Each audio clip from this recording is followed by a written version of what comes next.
Good evening बच्चों। तो आज हम लोग नया टॉपिक की शुरुआत कर रहे हैं, प्रॉपर्टीज ऑफ कंडक्टर्स। ठीक है, very very important topic from IIT point of view. Conductors का सबसे पहले डेफिनेशन क्या होता है, ठीक है। प्रॉपर्टीज जानने से पहले तो उसका डेफिनेशन जानना जरूरी है कि वो है क्या कंडक्टर। कंडक्टर का डेफिनेशन है कि एनी सब्सटेंस या material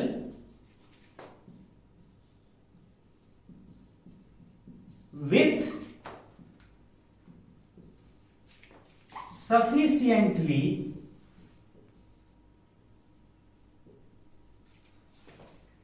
large number of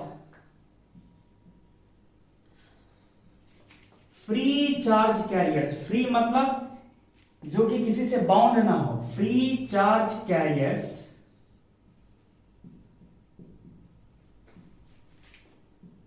usually electrons, generally electrons होता है। एनी सब्सटेंस और material with sufficiently large number of free charge carriers, usually electrons, which are highly mobile, mobile मतलब move करने की कैपेसिटी बहुत हाई है, and thus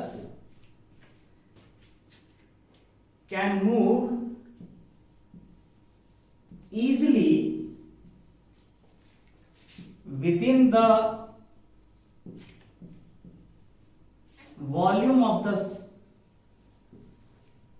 material।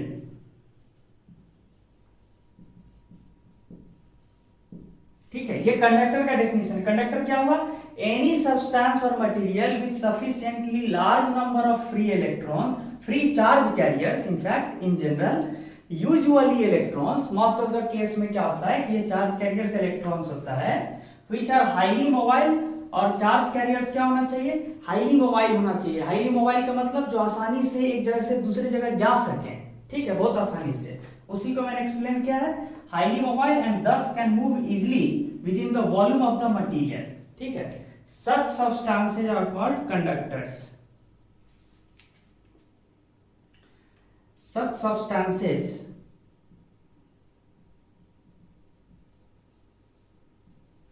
Are called conductors.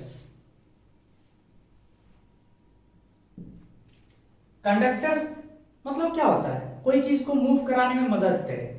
तो जैसे कि मेटल बहुत अच्छा कंडक्टर होता है। क्यों? क्योंकि अगर मेटल, आपको पता होना चाहिए कि मेटल के अंदर बहुत सारे फ्री इलेक्ट्रॉन्स होते हैं जो आसानी से एक जगह से दूसरी जगह मूव कर सकते हैं। और अगर आप बताइए कि एक मेटल के अंदर इलेक्ट्रॉन्स इस तरह से मूव अगर कराया जा सकता है, तो इसी चीज को ना हम लोग क्या नाम दे देते हैं? करंट। कुछ लोग करंट इलेक्ट्रिसिटी बोल देते हैं। तो शॉर्ट में ये कहा जाए कि जो गुड कंडक्टर्स होता है वो एक्चुअल में करंट इलेक्ट्रिसिटी को फ्लो करने में बहुत आसानी से मदद करता है।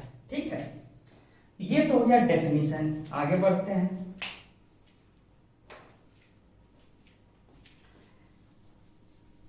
फिर दूसरा टर्म आता है इंसुलेटर्स।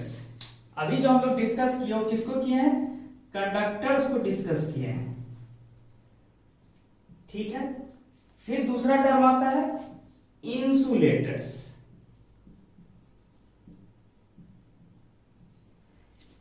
कॉमन सेंस की बात है कि इंसुलेटर्स ऐसे मटेरियल होंगे जिसमें free charge carriers, free charge carrier मतलब ऐसे चार्ज्ड पार्टिकल्स जो फ्रीली एक जगह से दूसरी जगह मूव कर सकते हैं। तो इंसुलेटर्स में ऐसे फ्री चार्ज कैरियर्स का बहुत कमी होता है, बहुत अभाव होता है। इनफैक्ट कभी कभी एक्सट्रीम केस में तो फ्री चार्ज कैरियर एग्जिस्ट ही नहीं करता परफेक्ट इंसुलेटर में। तो क्या बोलना चाहिए?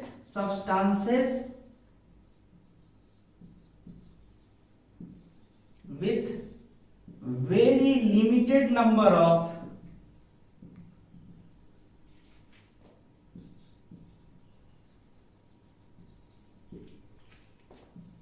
free charge carriers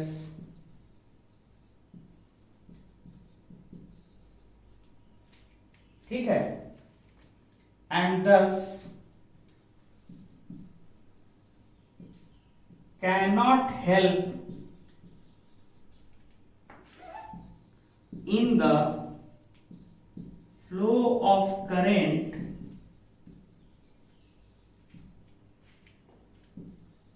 within itself are called insulators। ठीक है, कायदे से देखा जाए तो जो परफेक्ट इंसुलेटर जिसको आप बोलते हैं उसमें तो फ्री चार्ज कैरियर होना ही नहीं चाहिए, ठीक है, आइडियली, लेकिन ऐसा कोई सिचुएशन होता नहीं है। इवन जो वुड हुआ या फिर प्लास्टिक हुआ, ये सब भी यहां पे भी एक दो या तीन चार या certain number of free charge carriers होगा, certain number of free electrons होगा, ठीक है, जो आसानी से इधर उधर मूव कर सकता है, रिस्ट्रिक्टेड नंबर में होगा, आर कॉल्ड इंसुलेटर्स। ठीक है, देखिए इंसुलेटर्स का जब आप चर्चा किए और कंडक्टर्स का, तो याद रखिएगा आइडियल कंडक्टर अगर किसी को बोला जाता है तो माना जाता है कि वहां almost tending to infinity number of free charge carriers है। हालांकि रियल वर्ल्ड में, प्रैक्टिकल वर्ल्ड में आइडियल कंडक्टर्स एग्जिस्ट नहीं करता है, लेकिन अगर कहीं पे भी आइडियल कंडक्टर लिखा मिले तो समझिएगा कि उसके पास sufficient number of charge carriers है, मतलब tending to infinity number of charge carriers है। ठीक है, अगर कहीं आइडियल वर्ड लिखा मिले तो ये दो वर्ड है। हालांकि ये सब आप पढ़े होंगे, लेकिन इस टॉपिक का शुरुआत करने से पहले ये डेफिनेशन का क्लियर होना बहुत जरूरी है। ठीक है, आगे बढ़ते हैं।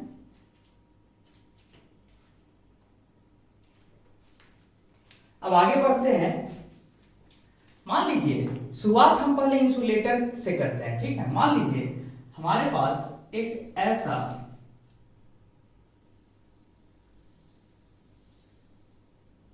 स्लैब ऑफ इंसुलेटर है, जो एक्चुअल में 3D में ऐसे पीछे भी जा रहा होगा, पीछे तो होगा ही, ऐसे होगा ही, ये सब ऐसे, ये सब दिखाने की जरूरत नहीं है। मेरा कहना है कि एक स्लैब ऑफ इंसुलेटर है हमारे पास, बहुत लंबा सा, ठीक है, और पतला सा। मान लीजिए हम क्या किए, ये रहा इंसुलेटर,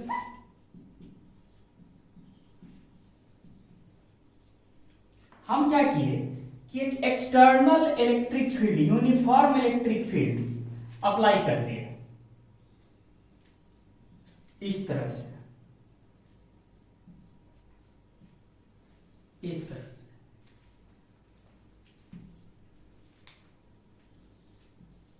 ठीक है, uniform electric field with field strength E हम अप्लाई कर दिए। इसको आप एक्सटर्नल इलेक्ट्रिक फील्ड भी बोलिएगा, क्योंकि एक्सटर्नली अप्लाई किए हैं, एक्सटर्नल इलेक्ट्रिक फील्ड। ठीक है, अब देखिए होगा क्या, इंसुलेटर के अंदर क्या होता है। तो आपको पता है ना कि इंसुलेटर के अंदर जो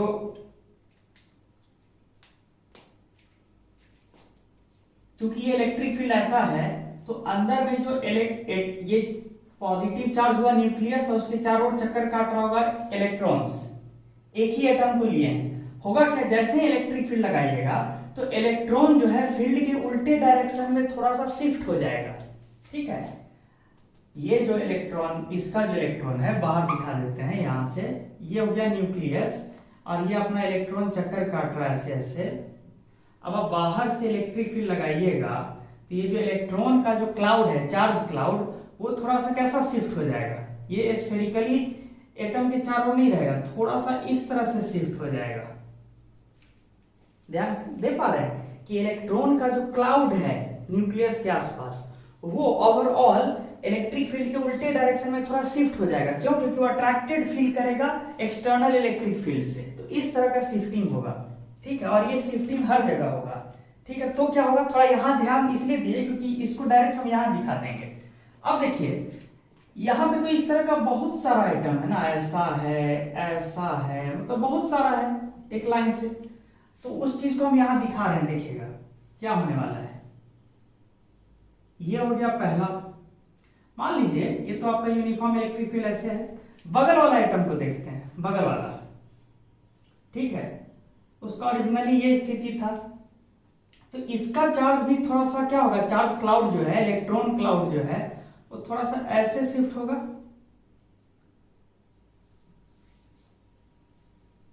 ठीक है, ध्यान दीजिएगा, बहुत इंपॉर्टेंट पॉइंट हम डिस्कस करने जा रहे हैं। और ये था पहले वाले एटम का न्यूक्लियस, ये है चार्ज क्लाउड का शिफ्टिंग, ठीक है। तो हो क्या रहा है, इसको आप शॉर्ट में दिखाएगा तो हो क्या रहा है,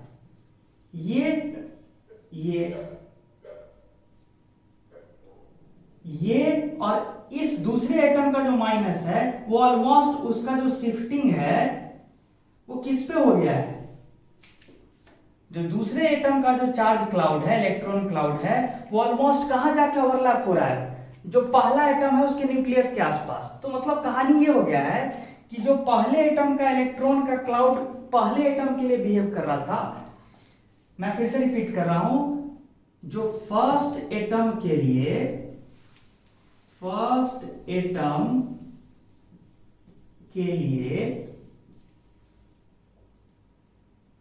जो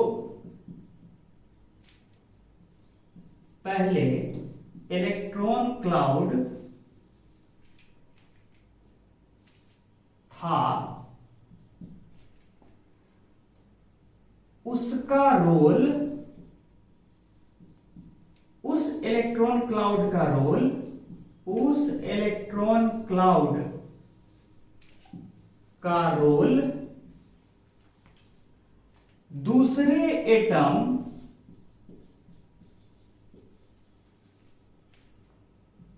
का इलेक्ट्रॉन क्लाउड कर रहा है, इलेक्ट्रॉन क्लाउड, दूसरे एटम का इलेक्ट्रॉन क्लाउड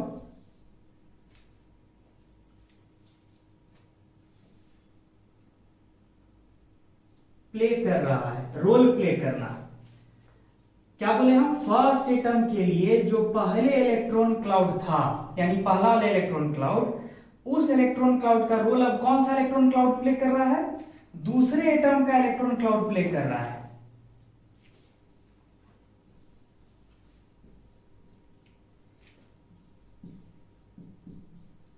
मतलब निभा रहा है, रोल निभा रहा है, ये फील कर पा रहे हैं, ठीक है।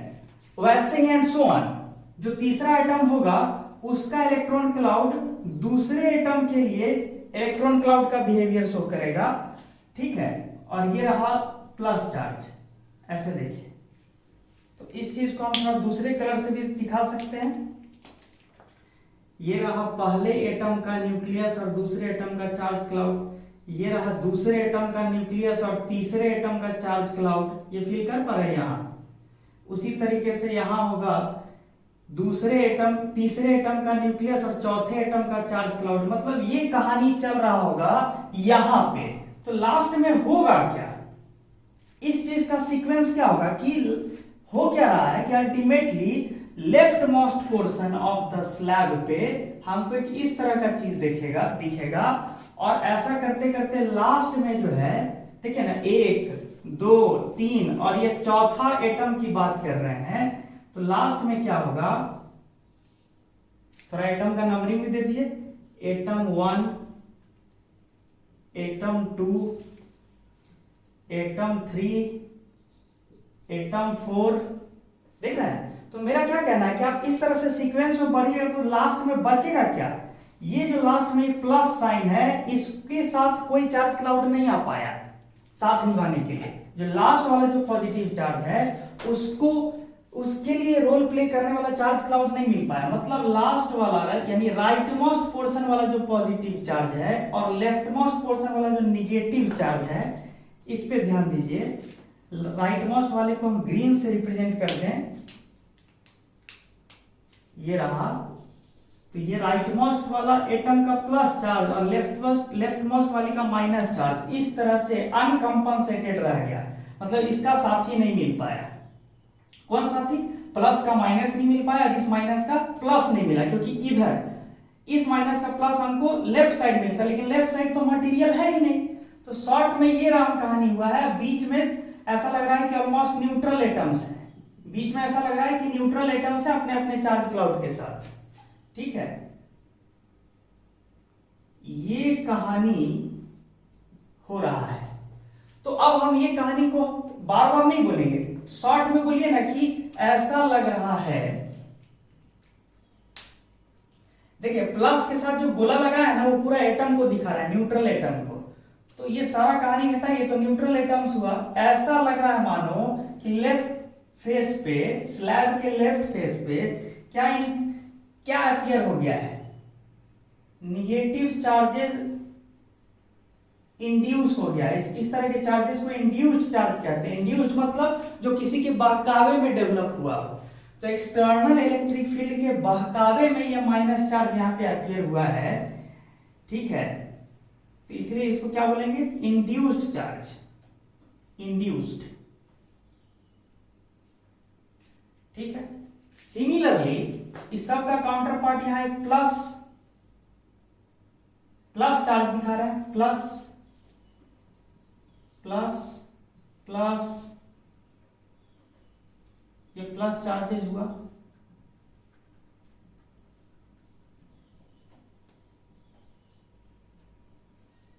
ये स्थिति है।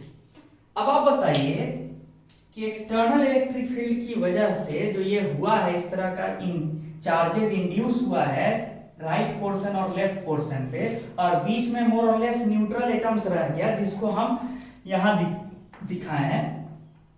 तो देखिए, तो इस तरह के इंड्यूस होने की वजह से, चार्जेस के इंड्यूस होने की वजह से एक इलेक्ट्रिक फील्ड और डेवलप होगा विद इन द मटेरियल, जो प्लस से माइनस की तरफ होगा कि नहीं भाई? ये प्लस है, ये माइनस है, दोनों के प्रेजेंस में एक एक्स्ट्रा इलेक्ट्रिक फील्ड डेवलप होगा। मान लीजिए यहां एक चार्ज रखिए, प्लस चार्ज मान लीजिए, तो इस प्लस चार्ज को ये वाला प्लस चार्ज रिपेल करेगा और ये माइनस चार्ज अट्रैक्ट करेगा। मतलब electric field due to induced charge हम ग्रीन से दिखा रहे हैं।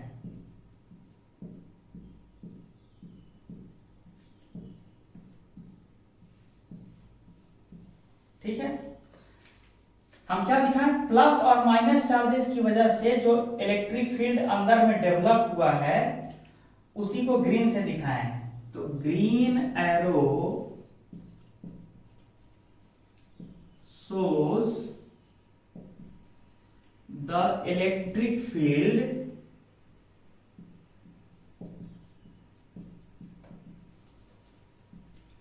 developed due to induced charges। देखिए ये जो जिसको आप इंड्यूस चार्ज यहां बोल रहे हैं ना, इंड्यूस चार्ज, ये वाला इंड्यूस चार्ज जो कि इंसुलेटर के अंदर का इंड्यूस चार्ज है, ये कोई फ्री चार्ज नहीं है। जो ये कोई माइनस माइनस फ्री चार्ज नहीं है, ये एटम का ही चार्ज था जो थोड़ा शिफ्ट हो गया है लेफ्टवर्ड। ठीक है, तो ये इंड्यूस चार्ज जो यहां दिखा रहे हैं वो एक्चुअली फ्री चार्ज नहीं है, इंड्यूस्ड है क्योंकि दूसरे के बहकावे में आया है ये चार्ज, लेकिन ये चार्ज फ्री चार्ज नहीं है, ये एटम से बंधा हुआ ही चार्ज है। यहां से देखिए एटम से ये बंधा हुआ ही चार्ज है, ये एटम से बंधा हुआ ही चार्ज है। तो green arrow shows the electric field developed due to induced charges within the insulator। ठीक है, ये हो गया। इसको आप इस तरह के इंड्यूस्ड फील्ड को ऐसे लिख सकते हैं, EIN। IN stands for induced, IN is equivalent to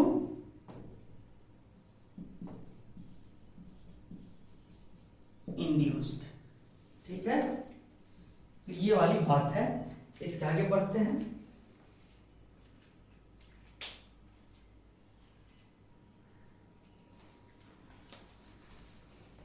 अब डिस्कशन को आगे बढ़ाते हैं। तो अब बताइए कि with in the volume of the insulator, किसी भी जनरल पॉइंट पे मान लीजिए P पे, एक तो एक्सटर्नल इलेक्ट्रिक फील्ड की वजह से इस डायरेक्शन में E है, एक्सटर्नल इलेक्ट्रिक फील्ड को E0 बोल दीजिए, E ओरिजिनल।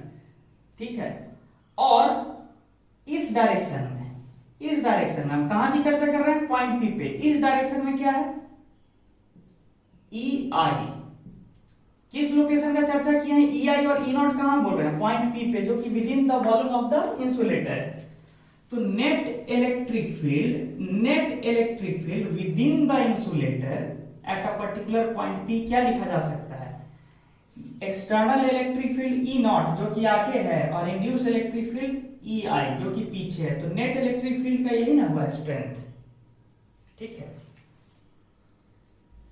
ये बात ध्यान देने वाली बात है कि चूंकि इंसुलेटर है, तो ये जो माइनस इंड्यूस चार्ज एपियर हुआ है, ये जो प्लस इंड्यूस हुआ है, ये बहुत इतना सफिशिएंट, ये माइनस यहाँ नहीं होता है इंड्यूस, इतना माइनस इंड्यूस नहीं हो जाता कि आपके ई नॉट को ये नलीफाई कर दे, कौन, ई आई, ठीक है। ये जरूर बोल सकते हैं, एक चीज अच्छा सीखने को मिला कि जब कभी किसी मटेरियल को एक्सटर्नल इलेक्ट्रिक फील्ड में एक्सपोज करते हैं तो इस तरह से चार्जेज इंड्यूस होगा कि एक्सटर्नल फील्ड को कैंसल करना चाहेगा। देखिए ना, एक्सटर्नल फील्ड को घटाना चाह रहा है, नेट इलेक्ट्रिक फील्ड कम होना चाह रहा है। तो ये बोल सकते हैं कि इंड्यूस्ड चार्जेस की वजह से ऐसा फील्ड डेवलप होगा जो एक्सटर्नल फील्ड को घटाना चाहेगा, ये जरूर है। चूंकि इंसुलेटर है और ये माइनस किसकी वजह से अपीयर हुआ था, चार्ज क्लाउड का शिफ्ट होने की वजह से, स्लाइट शिफ्टिंग, चूंकि slight shifting of the charge electron cloud की वजह से ये माइनस आया है, स्लाइट शिफ्टिंग की वजह से, तो इसलिए ये बहुत हेवी स्ट्रेंथ का यहाँ पे नेगेटिव चार्जेस नहीं माना जाएगा, ठीक है। Slight shifting of the electron cloud will lead to a small appearance of negative charges along the face, ठीक है। इसीलिए इंसुलेटर का ये औकात नहीं है कि external electric field E not को टोटली नलीफाई कर सके, ये रह जाएगा, कुछ ना कुछ ये नॉन जीरो रह जाएगा, ठीक है। ये सब इंपॉर्टेंट पॉइंट है। अच्छा, ये सारी बात क्यों किया गया, ये सारी बात, क्योंकि इस चीज को देख के ना हम कंडक्टर का बिहेवियर अब आराम से बता सकते हैं। देखिए,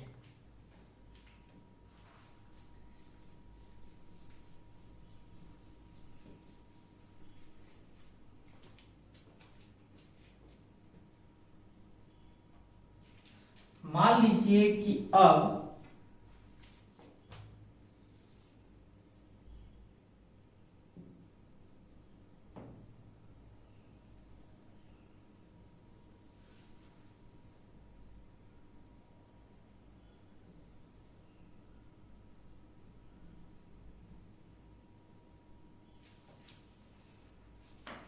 इंसुलेटर नहीं बल्कि कंडक्टर है,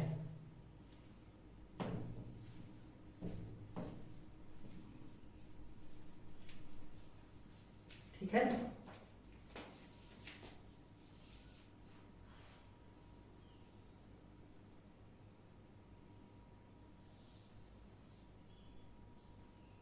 ठीक है,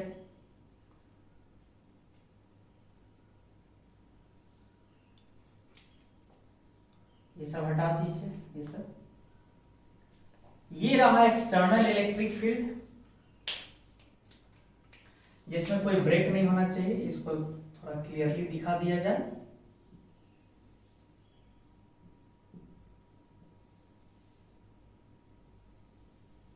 ये रहा एक्सटर्नल इलेक्ट्रिक फील्ड। अब बताइए कि ये कंडक्टर है और कंडक्टर का डेफिनेशन याद है कि उसके पास sufficient number of charge carriers था, फ्री चार्ज कैरियर्स। इंड्यूस वाला बात तो छोड़िए, यहां कंडक्टर है, बहुत सारा फ्रीली मूविंग इलेक्ट्रॉन्स होगा within the volume of the material. तो क्या होगा, जैसे इलेक्ट्रिक फील्ड ऐसे लगाइएगा तो इलेक्ट्रिक फील्ड के उल्टे डायरेक्शन में इलेक्ट्रॉन पे फोर्स लगना शुरू होगा। तो क्या होगा, हेवी मात्रा में यहाँ पे फ्री इलेक्ट्रॉन्स अपीयर होना शुरू होगा, यहाँ पे फ्री इलेक्ट्रॉन्स इस तरह से बहुत सारा अट्रैक्ट होगा ना भाई। एक्सटर्नल इलेक्ट्रिक फील्ड आगे है तो उसके उल्टे डायरेक्शन में इलेक्ट्रॉन्स पे फोर्स लगेगा, लेकिन बेचारा मूव करते करते कहां तक पहुंच सकता है, बाउंड्री पे। तो यहाँ बाउंड्री पे पहुंच गया। अब एज ए रिजल्ट क्या होगा कि इलेक्ट्रॉन का शिफ्टिंग इधर हुआ है तो अल्टीमेटली प्लस साइन कहां अपीयर हो जाएगा, क्योंकि एज ए होल तो मटेरियल न्यूट्रल ही था ना बाबू। तो अगर इलेक्ट्रॉन्स इधर शिफ्ट हो गया है ओवरऑल तो प्लस चार्ज किधर अपीयर होगा, अल्टीमेटली इधर।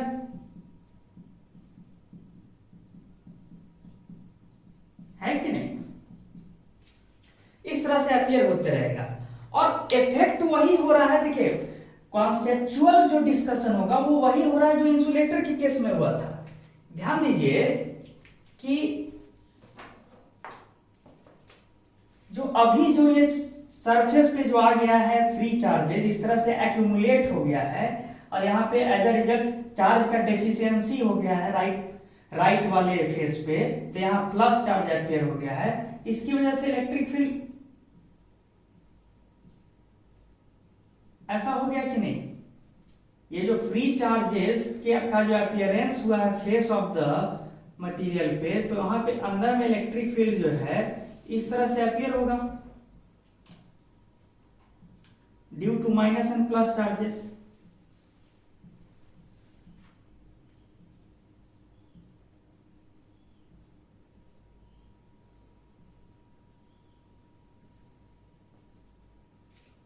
ठीक है, अब देखिए ये जो ब्लू लाइन है वो क्या रिप्रेजेंट कर रहा है, electric field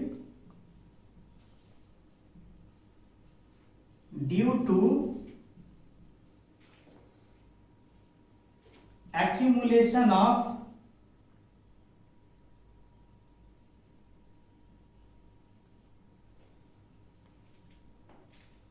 negative charges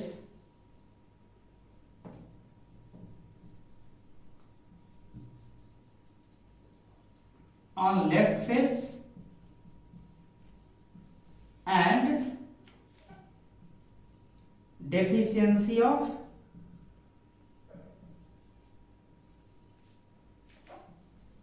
negative charges on right face. देखिए राइट फेस में नेगेटिव चार्ज का डेफिशिएंसी हुआ है, क्यों? क्योंकि वही सब चार्ज अल्टीमेटली शिफ्ट होकर इधर आ गया है।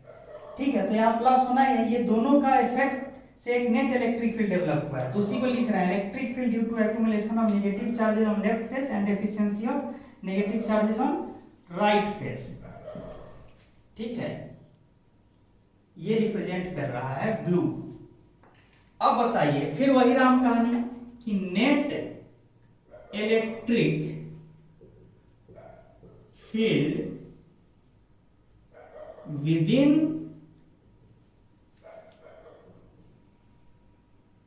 द कंडक्टर क्या होगा, जिसको आप ई नेट बोल सकते हैं। ई नेट क्या होगा, तो नेट इलेक्ट्रिक फील्ड क्या लिखा जाएगा, external electric field minus induced electric field. Induce मतलब जो बहकावे में डेवलप हुआ है electric field with in the conductor. अब लेकिन अब बड़ा इंपॉर्टेंट पॉइंट चल रहा है, मान लीजिए कि ये क्वांटिटी नॉन जीरो है, मान लीजिए जीरो नहीं है नेट इलेक्ट्रिक फील्ड, तो क्या चीज होने वाला है।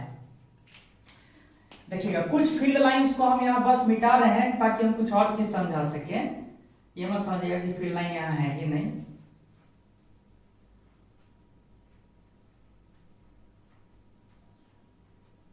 ठीक है, अब देखिए अंदर में अगर मान लीजिए कोई एक जनरल पॉइंट को पकड़े पी को, और आप बोल रहे हैं पी पे नेट इलेक्ट्रिक फील्ड क्या है, ई नॉट माइनस ई आई, जो कि नॉन जीरो है, मतलब जीरो नहीं है। अगर ऐसा है तो तब तो भाई sufficient number of charge carriers होता है ना, फ्री चार्ज कैरियर्स कंडक्टर के पास।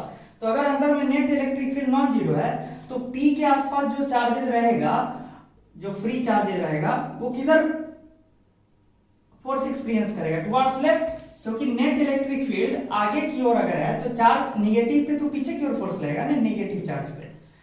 तो इसका मतलब क्या हुआ कि अगर net electric field not zero है तो अंदर में फ्री चार्ज कैरियर्स जो कि बहुत सफिशिएंट मात्रा में है उस पे फोर्स लगता रहेगा और वो इधर पीछे आता रहेगा। चार्जेस के बारे में बोल रहे हैं अभी हम, ये चार्ज इधर आता रहेगा, मतलब फर्दर एक्यूमुलेशन होता रहेगा किसका, नेगेटिव चार्जेस का।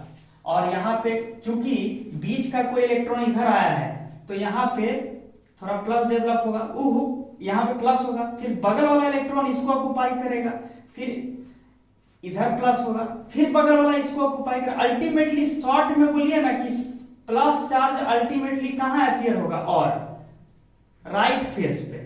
अल्टीमेटली जब अंदर में इलेक्ट्रॉन्स टुवर्ड्स लेफ्ट जाना शुरू करेगा तो अल्टीमेटली राइट फेस पे फर्दर पॉजिटिव चार्जेस डेवलप होने लगेगा और ऐसा धीरे धीरे होगा कि चूंकि निगेटिव चार्ज का एक्युमुलेशन और बढ़ रहा है, क्योंकि net electric field non zero था, तो ये निगेटिव चार्जेस के एक्युमुलेशन के बढ़ने की वजह से इंड्यूस्ड इलेक्ट्रिक फील्ड का स्ट्रेंथ बढ़ जाएगा।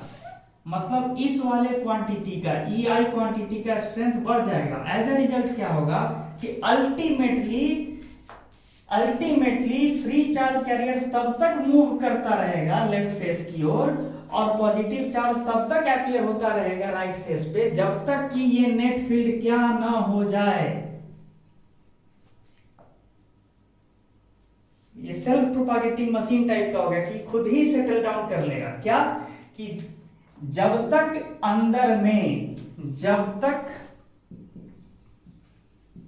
कंडक्टर के अंदर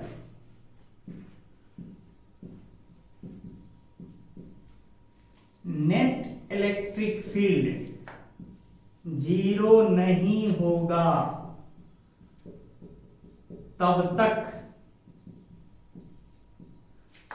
फ्री चार्जेस, इस केस में कौन है फ्री चार्ज? इलेक्ट्रॉन्स पर नेट फोर्स लगता रहेगा। इसका रिजल्ट, इसका असर क्या होगा कि ये चीज होने की वजह से इंड्यूस्ड इलेक्ट्रिक फील्ड का स्ट्रेंथ बढ़ता जाएगा और एंड अल्टीमेटली क्या होगा? Ultimately net electric field will become zero. Very very important है कि नहीं?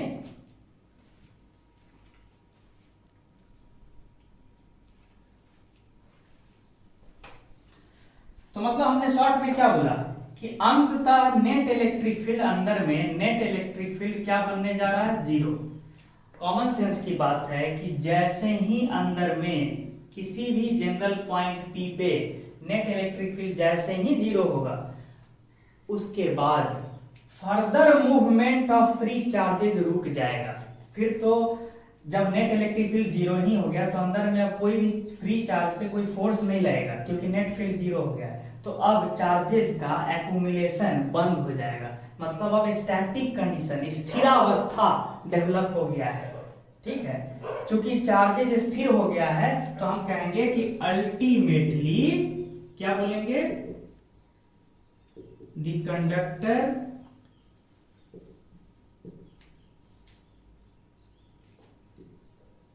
Is under static condition. अगर कुछ लोग स्टैटिक भी बोलते हैं, कुछ लोग इलेक्ट्रोस्टैटिक कंडीशन बोलते हैं कि ultimately conductor is under electrostatic condition. क्योंकि ये वर्ड यूज होगा तो हम भी लिख ही देते हैं electrostatic condition.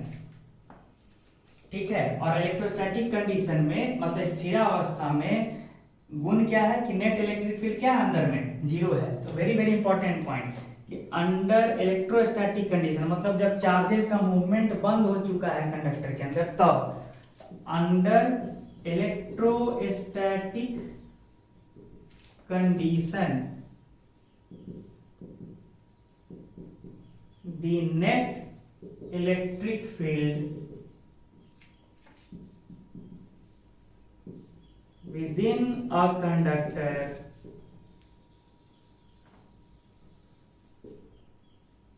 must be zero।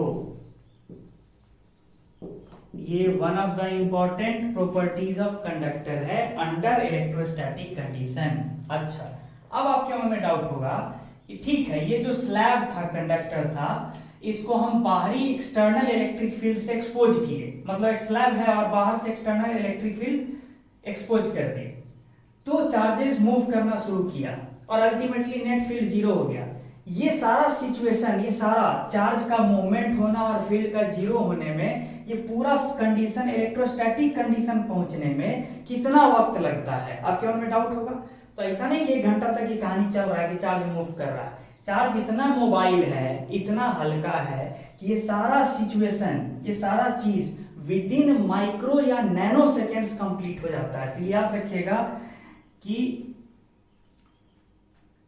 Such a condition, पूरा कहानी लिख देते हैं कि if a conductor is exposed to external electric field,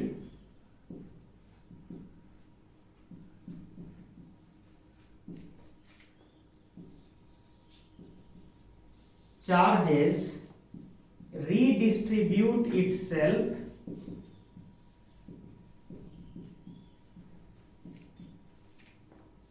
such that the net electric field becomes zero when static condition is achieved। जब चार्जेस स्टैटिक कंडीशन में पहुंच चुका है तब नेट इलेक्ट्रिक फील्ड जीरो हो चुका होगा। ये चीज होने में मतलब चार्ज का डिस्ट्रीब्यूट जो हो रहा है, डिस्ट्रीब्यूशन जो हो रहा है और अल्टीमेटली नेट फील्ड जो जीरो हो रहा है, ये सब होने में कितना समय लगता है यहां लिख देते हैं। This process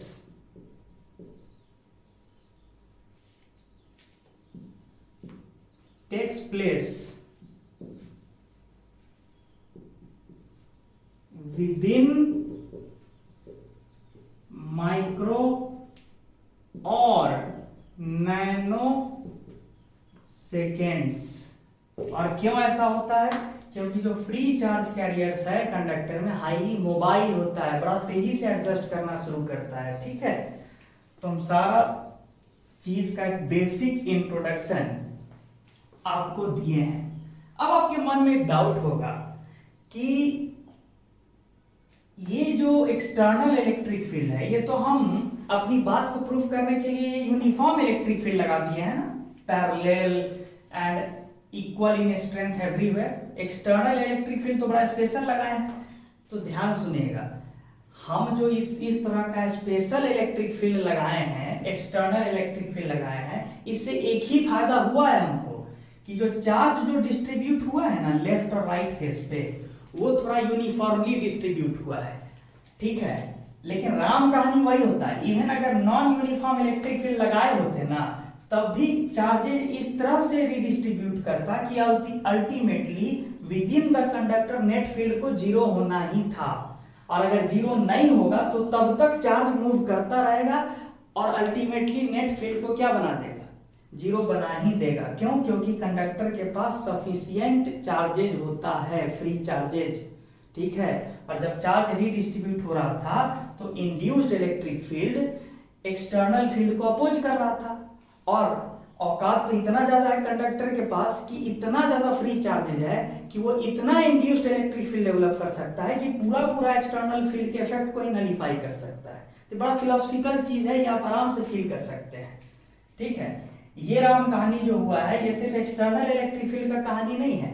even non uniform electric field में अंततः कंडक्टर के अंदर नेट फील्ड जीरो होगा ही। बस अंतर इतना होगा कि चार्ज का डिस्ट्रीब्यूशन जो है लेफ्ट और राइट फेस पे इतना यूनिफॉर्म नहीं होगा, कहीं ज्यादा होगा कहीं कम होगा। कब? जब electric field external electric field non uniform होगा। ठीक है,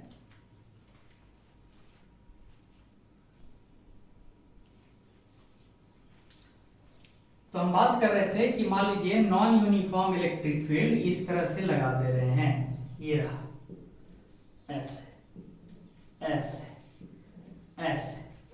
non uniform external electric field लगा दिए।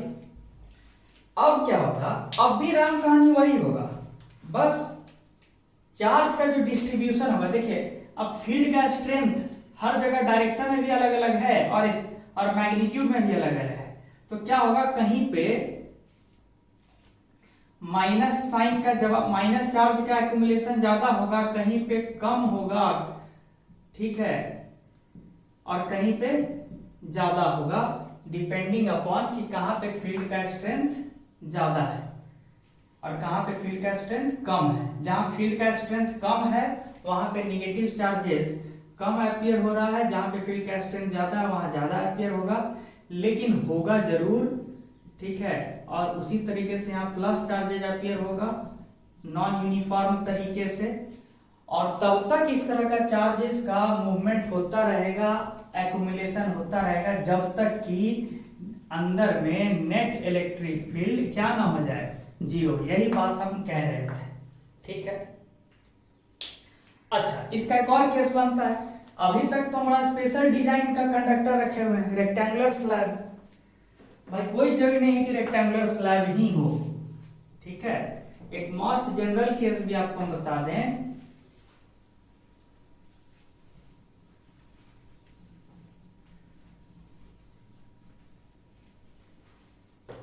इवन इफ मान लीजिए एक रैंडम शेप का कोई कंडक्टर है, ठीक है, और इसको एक एकदम नॉन यूनिफॉर्म इलेक्ट्रिक फील्ड में रख दिए, ठीक है, कोई दिक्कत नहीं है, कहानी वही होने वाला है। निगेटिव चार्जेस का एक्यूमुलेशन होगा नॉन यूनिफॉर्म तरीके से, यहाँ पॉजिटिव चार्जेस का एक्यूमुलेशन होगा नॉन यूनिफॉर्म तरीके से, और तब तक होता रहेगा जब तक कि अंदर में नेट फील्ड जीरो ना हो जाए, ठीक है। ये मेन चीज है, very very important point of conductors, ठीक है। अच्छा, नेट फील्ड जब जीरो हो रहा है ना, तो एक चीज याद रखिएगा, जो चार्जेस जो अपीयर हो रहा है कंडक्टर पे वो स्टैटिक कंडीशन में है। ऐसा नहीं है कि जब नेट फील्ड जीरो है उस समय अंदर में चार्जेस मूव भी कर रहा है। अगर चार्जेस मूव कर रहा है अंदर में तो कैसे नेट फील्ड जीरो है भाई? चार्ज को तो मूव फील्ड ही कराना होगा। तो कॉमन सेंस वाली बातें हैं सर।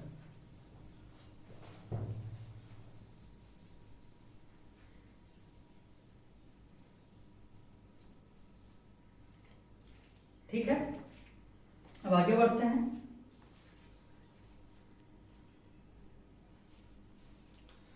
तो चलिए अपनी चर्चा को आगे बढ़ाते हुए कुछ डेमोन्स्ट्रेशन भी देखा जाए।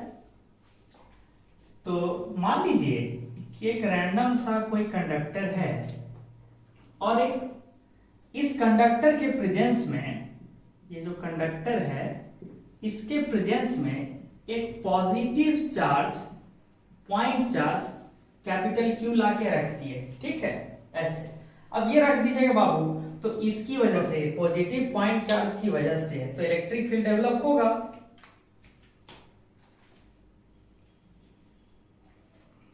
इस तरह का electric field, radial electric field develop होगा, ठीक है। ये हम कौन सा इलेक्ट्रिक फील्ड दिखा रहे हैं? सिर्फ पॉजिटिव पॉइंट चार्ज वाला इलेक्ट्रिक फील्ड दिखा रहे हैं, ना कि नेट इलेक्ट्रिक फील्ड दिखा रहे हैं। This electric field is only due to positive point charge plus q, and this field does not include the field developed due to induced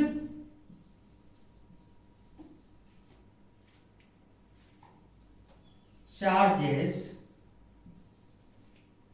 on the conductors। मतलब conductor पे भी तो बाबू अभी इस electric field की वजह से, एक्सटर्नल इलेक्ट्रिक फील्ड की वजह से कंडक्टर पे भी तो इस तरह से ऐसे माइनस और इधर ऐसे प्लस अपीयर होगा ना। अब बताइए, तो माइनस चार्ज और प्लस चार्ज की वजह से अपना भी तो एक इलेक्ट्रिक फील्ड डेवलप होगा।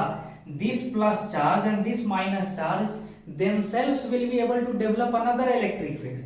तो वो इलेक्ट्रिक फील्ड और ये वाला चार्ज की वजह से इलेक्ट्रिक फील्ड मिलके एक नेट इलेक्ट्रिक फील्ड बनेगा, उसको हम यहाँ नहीं दिखाए हैं, हम अभी बस एक्सटर्नल इलेक्ट्रिक फील्ड दिखा रहे हैं। उसकी वजह से ऐसा सिचुएशन है। और अल्टीमेटली क्या होगा, अल्टीमेटली स्टैटिक कंडीशन में, under electrostatic condition, E net जो होगा विद इन कंडक्टर 0 होगा। अच्छा, हम ये क्यों दिया ऐसा, हम एक ऐसे न्यूमेरिकल डिस्कस कर रहे हैं कि लेटस से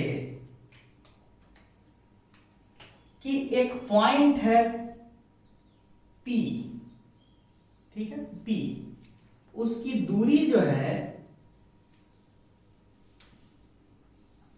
उसकी दूरी जो है कैपिटल Q से x है, x। तो बताइए, तो electric field at point P due to plus Q charge क्या होगा, पॉइंट P कहीं पे हो, Q की वजह से चार्ज कितना होगा, K कैपिटल Q बाई दूरी का स्क्वायर। अच्छा, डायरेक्शन तो हम दिखाई दिए, ये रहा डायरेक्शन, इधर होगा electric field at point P due to capital Q। अच्छा, अब मुझे यह भी पता है कि net electric field at point P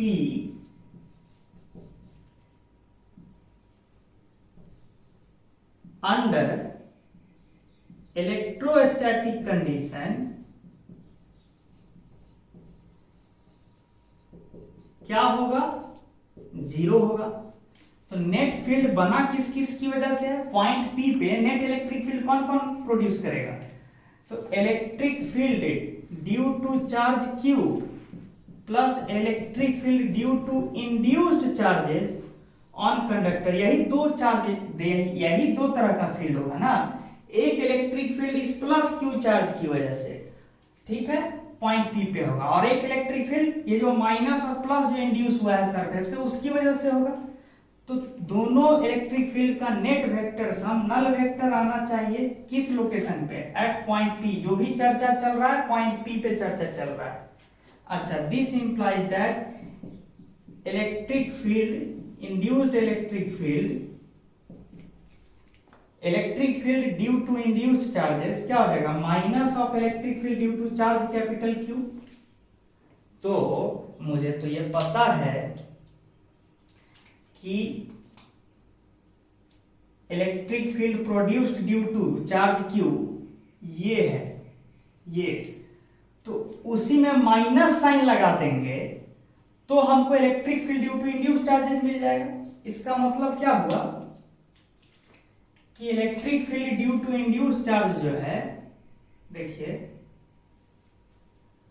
इस डायरेक्शन में होगा, इस डायरेक्शन में electric field due to induced charges, और दोनों का electric field due to charge capital Q और electric field due to induced charge दोनों का स्ट्रेंथ बराबर होना चाहिए, तब ना नेट फील्ड नलिफाई हो जाएगा। नेट फील्ड क्या आ जाएगा, 0, equal in magnitude but opposite in direction, तब ना दोनों मिलके नेट फील्ड क्या देगा, नल वेक्टर देगा।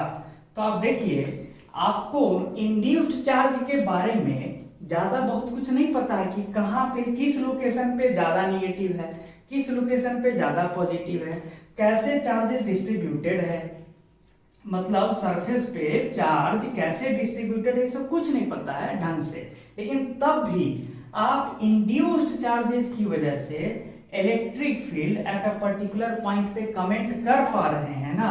ये क्यों कर पा रहे हैं, क्योंकि आपको वो स्पेशल कंडक्टर का प्रॉपर्टी पता था। क्या पता था कि स्टैटिक कंडीशन में नेट फील्ड अंदर में 0 होगा। देख रहे हैं, तो इंड्यूस्ड चार्ज की वजह से आप इलेक्ट्रिक फील्ड निकाल के बता दिए। तो इंड्यूस्ड चार्ज का इलेक्ट्रिक फील्ड का स्ट्रेंथ क्या होगा पॉइंट P पे, सिर्फ स्ट्रेंथ पूछ रहे हैं तो KQ/x² ही होगा। डायरेक्शन क्या होगा तो दिखा दिए हैं। तो ये एनालिसिस करने आपको आना चाहिए। यही सब चीज ना घुमा फिरा के आपको ठगने के लिए एग्जाम्स में देगा, यही सब प्रॉपर्टी पे कुछ क्वेश्चन, ठीक है।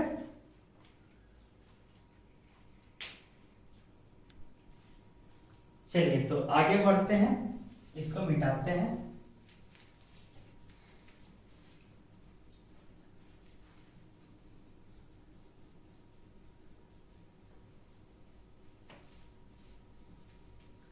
तो और भी कुछ कुछ एग्जांपल्स लेते हैं ताकि ये वाला पॉइंट आपको क्लियर हो जाए कि हम किस बात की चर्चा कर रहे हैं। ठीक है, देखिए उसी टाइप का एक और क्वेश्चन पूछ सकते थे। ये रहा रैंडम सा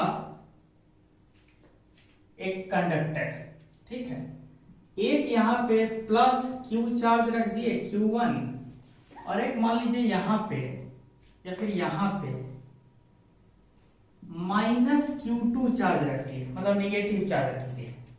और हम जानना चाहते हैं कि यहां पे एक पॉइंट है P, under electrostatic condition net field at P के बारे में कोई जानकारी। ऑफ कोर्स पॉइंट P की दूरी Q1 से x1 है और Q2 से x2 है। अच्छा, फिर क्या करेंगे, वही लॉजिक, प्लस Q1 चार्ज की वजह से पॉइंट P पे इलेक्ट्रिक फील्ड किधर होगा, इधर होगा, रेडियली अवे फ्रॉम Q1, ठीक है। और माइनस Q2 की वजह से पॉइंट P पे फील्ड किधर होगा, उसको भी दिखाया जाए। किधर होगा, इधर ही होगा, इधर, मतलब दोनों फील्ड हम बता दिए। एक इधर हुआ electric field due to Q1 और ये हो जाएगा electric field due to minus Q2। तो नेट फील्ड क्या होगा, दोनों का वेक्टर समेशन होगा नेट फील्ड। नेट फील्ड क्या आ जाएगा, दोनों का net field due to Q1 and minus Q2, कुछ ऐसे आ जाएगा, E net due to, net field due to Q1 and minus Q2, ठीक है। तो अपने आप बताइए, जो इस दोनों चार्जेस की वजह से, इस दोनों चार्जेस की वजह से जो चार्जेस अपीयर हुआ होगा, कहीं पे माइनस कहीं पे प्लस, ठीक है, इस तरह का जो चार्जेस अपीयर हुआ होगा due to this point charges, इन्हीं चार्जेस को इंड्यूस्ड चार्ज बोलते थे। तो अगर एग्जामिनर पूछे कि इंड्यूस्ड चार्ज की वजह से पॉइंट P पे फील्ड कितना है, फील्ड ड्यू टू इंड्यूस्ड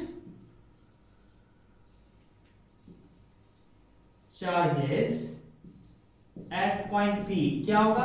तो सिंपल सी बात है, जो रेड वेक्टर है जस्ट उसके उल्टा डायरेक्शन में एक वेक्टर बनाएंगे, ठीक है, और जस्ट उल्टा डायरेक्शन एक वेक्टर बनाएंगे, और इस दोनों वेक्टर का मैग्नीट्यूड सेम होगा, ताकि Q1 और Q2 की वजह से जो फील्ड है उसको नलिफाई कर दिया जाए ब्लू वेक्टर के द्वारा।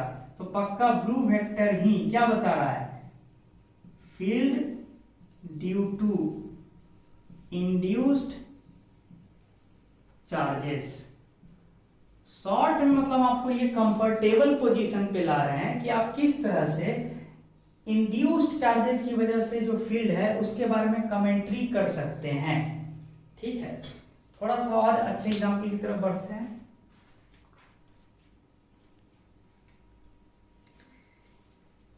एक और एग्जांपल देखते हैं, ठीक है, एक और एग्जांपल लेते हैं। मान लीजिए एक स्फेरिकल कंडक्टर है, एकदम स्फेरिकल, और बाहर से यूनिफॉर्म इलेक्ट्रिक फील्ड इंट्रोड्यूस कर दिए,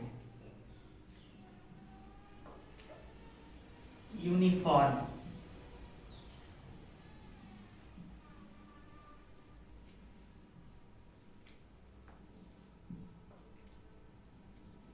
ठीक है।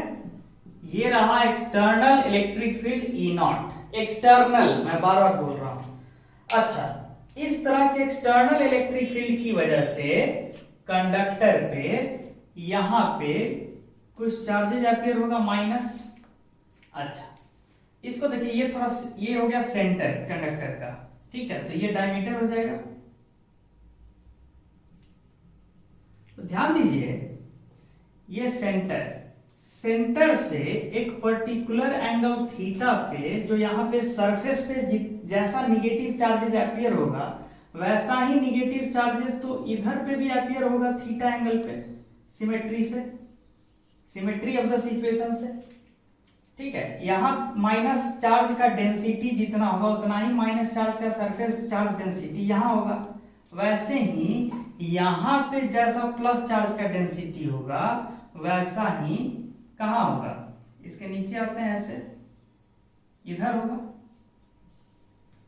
मतलब हम सिमेट्री से क्या डिस्कस कर रहे हैं कि चार्जेस का डिस्ट्रीब्यूशन कुछ ऐसा होगा कि डायमीटर से ऊपर और डायमीटर से ऊपर और डायमीटर से नीचे सेम एंगुलर लोकेशन पे चार्जेस का डिस्ट्रीब्यूशन प्लस और माइनस दोनों का जो डिस्ट्रीब्यूशन एकदम आइडेंटिकल तरीके से होगा, ठीक है।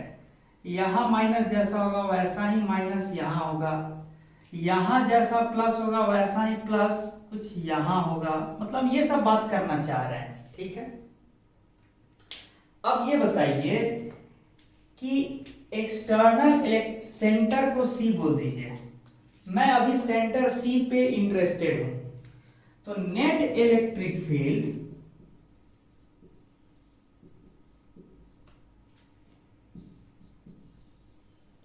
एट सेंटर सी क्या होगा, 0 होगा, ये मुझे पता है। लेकिन वहां पे तीन वजहों से इलेक्ट्रिक फील्ड अपीयर हो रहा है। Net electric field centre C पे जो है वो कौन कौन इलेक्ट्रिक फील्ड है वहां पे, तो इलेक्ट्रिक फील्ड एक एक्सटर्नल इलेक्ट्रिक फील्ड है, ठीक है, उसको बोलिए E naught external electric field. एक होगा electric field due to induced charges. In fact induced charge को भी आप दो भाग में बांट सकते हैं, तो पहले इंड्यूस्ड ही लिखे रहिए, electric field due to induced charges बराबर क्या होना चाहिए, नल वेक्टर। इससे क्या पता चला कि इंड्यूस्ड चार्जेस की वजह से जो इलेक्ट्रिक फील्ड होगा वो minus of the external electric field होगा। यानी आप क्या बोलना चाहें, अब हम बाकी जो यहाँ पे बनाए हैं चीजें उसको अब मिटा देना चाहेंगे, जो हम बोलना चाह रहे थे तो बोल ही दिए। ध्यान दीजिएगा, ये रहा सेंटर सी पे इंड्यूस्ड चार्ज की वजह से जो इलेक्ट्रिक फील्ड होगा वो पीछे की ओर होगा और ई नॉट स्ट्रेंथ का ही होगा, डायरेक्शन वाइज पीछे होगा लेकिन मैग्नीट्यूड वाइज ई नॉट के ही बराबर होगा। किसकी चर्चा कर रहे हैं, इंड्यूस्ड इलेक्ट्रिक फील्ड का। अब मैं एक और चीज कमेंट कर सकता हूं, सेंटर पे जो इस तरह का जो निगेटिव चार्जेस की वजह से जो फील्ड होगा, मतलब अब मैं क्या कर रहा हूं, इंड्यूस्ड चार्जेस की वजह से जो फील्ड आया था ना उसको भी दो भाग में बांट रहा हूं। Electric field due to induced charges is composed of two parts, electric field due to negative charges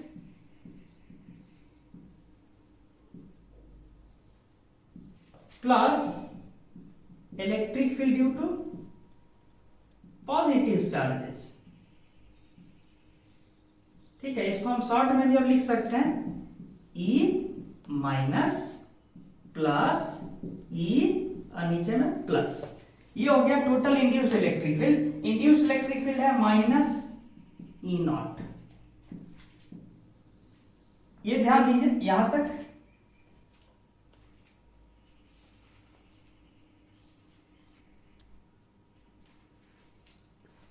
अब आगे बढ़ते हैं, एक चीज ध्यान दीजिए कि जिस तरह का सिमेट्रिकल डिस्ट्रीब्यूशन आपको दिख रहा है ना चार्जेस का, आप उसको थोड़ा सा ऐसे देखिए, इस तरह से देखिए, पट्टी बनाइए ऐसे ऐसे, ठीक है ना, फिर यहां पे पट्टी बनाइए ऐसे, ये दिख रहा है, ये इस तरह का सर्कुलर पट्टी। मतलब मेरा कहना है, या फिर इसको ऐसे बनाइए, मेरा कहना है कि सेंटर सी पे जो माइनस चार्जेस की वजह से जो इलेक्ट्रिक फील्ड होगा वो तो इधर होगा, हम उसको दूसरे कलर से दिखा दें। माइनस चार्जेस की वजह से जो इलेक्ट्रिक फील्ड होगा वो इधर होगा, ब्लू वाला है। अब प्लस चार्ज की वजह से जो इलेक्ट्रिक फील्ड होगा वो भी फॉर्चुनेटली किधर होगा,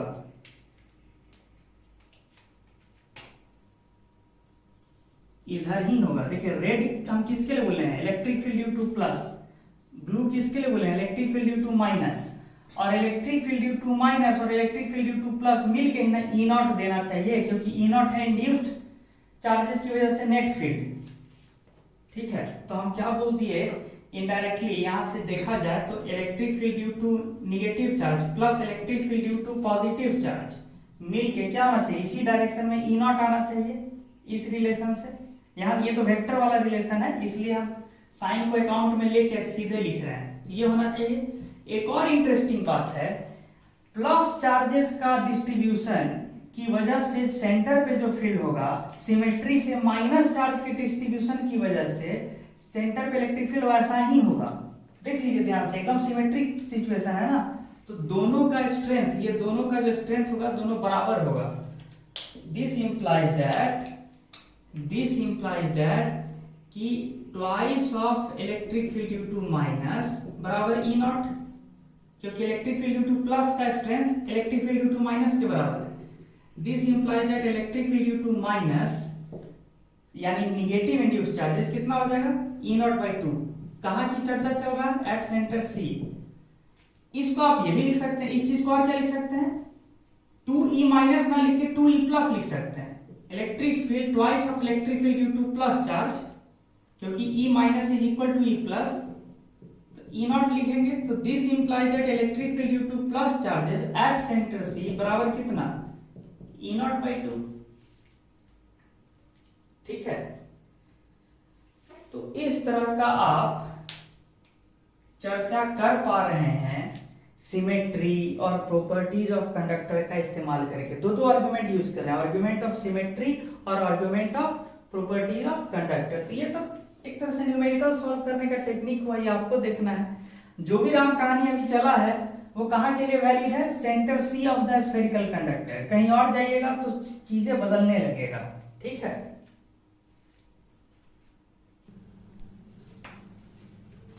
अब हम लोग प्रॉपर्टी नंबर 2 पे चलेंगे।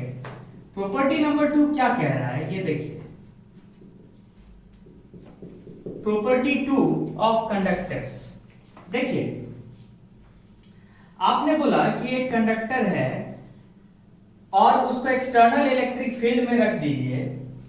ठीक है, जैसे मान लीजिए कि एग्जांपल लेते हैं कि इस तरह का एक्सटर्नल इलेक्ट्रिक फील्ड में रख दिए कंडक्टर को, एक्सटर्नल इलेक्ट्रिक फील्ड, तो चार्जेस रीडिस्ट्रीब्यूट होगा और इस तरह से माइनस, यहां पे प्लस, ऐसा ऐसा माइनस, ऐसा कुछ इंड्यूस होगा। ठीक है, आपने कहा कि अंदर में नेट इलेक्ट्रिक फील्ड 0 होगा, अंदर में किसी भी पॉइंट पे नेट इलेक्ट्रिक फील्ड 0 होगा, नेट। इस प्रॉपर्टी, ये नेट इलेक्ट्रिक फील्ड 0 होने का एक और कंसीक्वेंस क्या है सो देखिए, वो इंपॉर्टेंट है। मान लीजिए कि हमको निकालना है पॉइंट P और एक दूसरा पॉइंट लेते हैं पॉइंट Q। हमको पॉइंट P और Q के बीच का पोटेंशियल डिफरेंस निकालना है, मतलब पोटेंशियल ऑफ पॉइंट Q घटे पोटेंशियल ऑफ पॉइंट P निकालना है। ठीक है, ये चाहिए। तो हमको तो पता है कि पोटेंशियल डिफरेंस जो होता है VQ minus VP by definition क्या होता है, minus electric field dot DL, DL displacement होता है, minus E dot DL from point P to Q।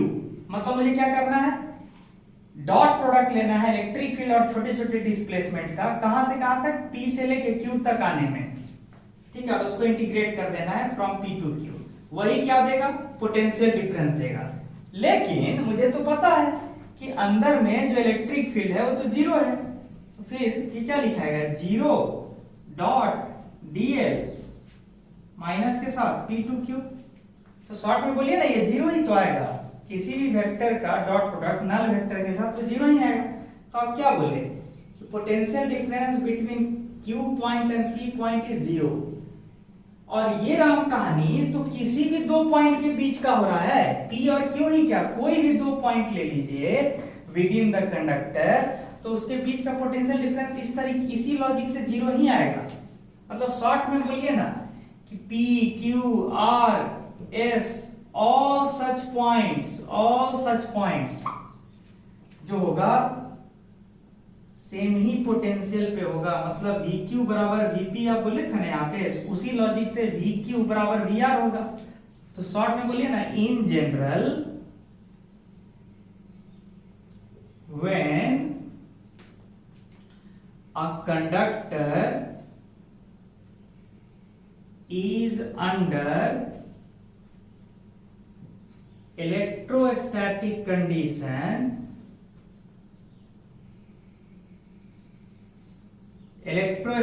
condition, all the points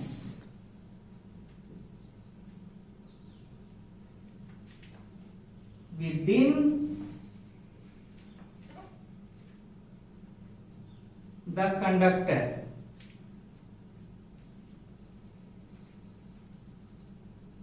will be at the same potential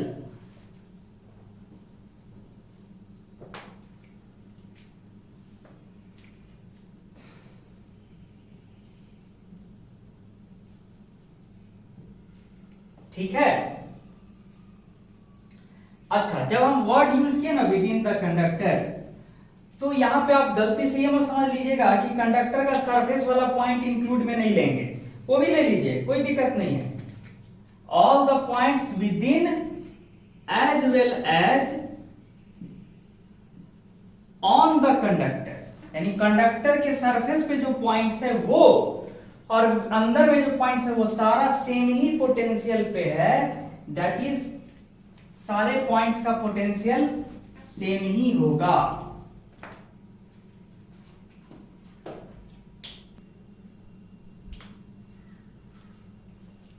देखिए, जिन बच्चों को भी ये डाउट है कि कंडक्टर का जो सरफेस है, अंदर में तो क्लियर हो रहा है कि अंदर में हर जगह हर पॉइंट्स इक्विपोटेंशियल पॉइंट्स है, ठीक है। कंडक्टर के अंदर में सारा पॉइंट्स इक्विपोटेंशियल पॉइंट्स है। कुछ बच्चों को ये डाउट हो सकता है कि सर सरफेस पे ये कमेंट कैसे करें कि सरफेस वाला भी जो है सारा पॉइंट्स वो इक्विपोटेंशियल ही है।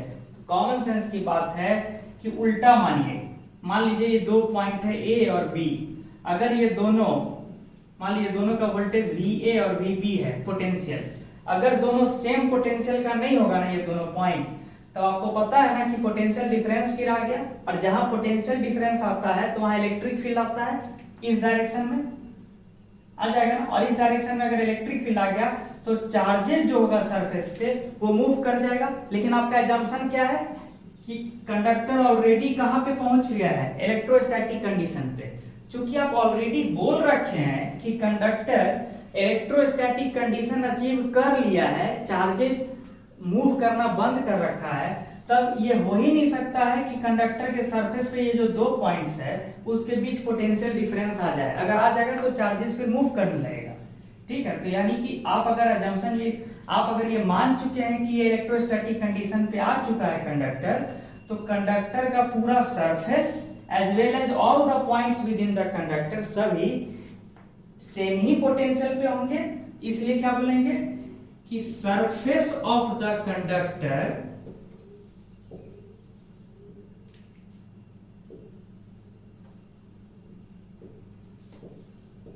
is an equipotential surface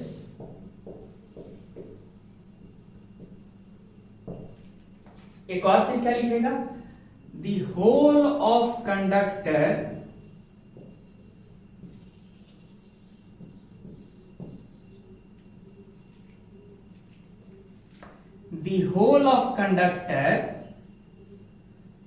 forms या constitute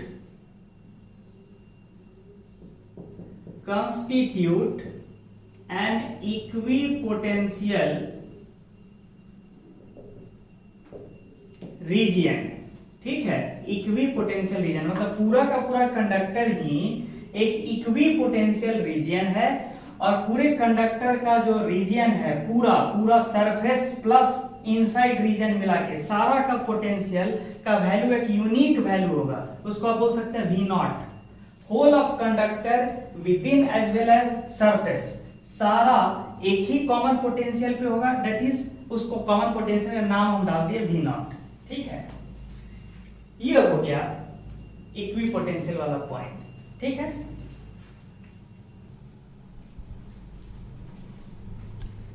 तो इस पॉइंट को एक डेमोन्स्ट्रेशन के जरिए चलिए समझते हैं।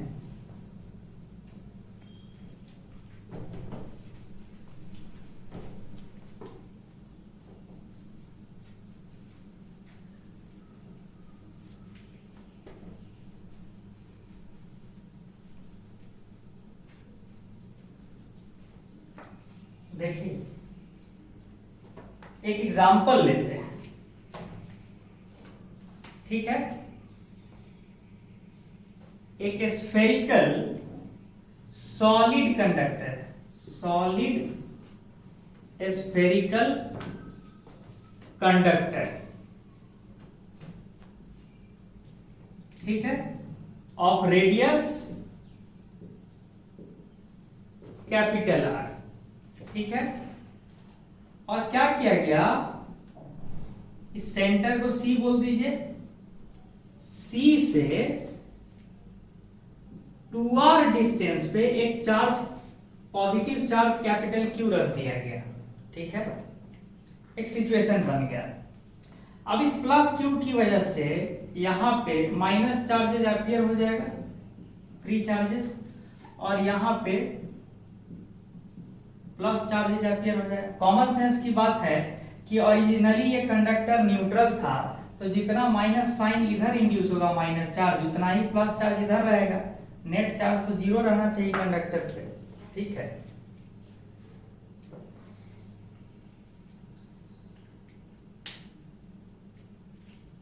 देखिए, अब मुझे जानने का मन किया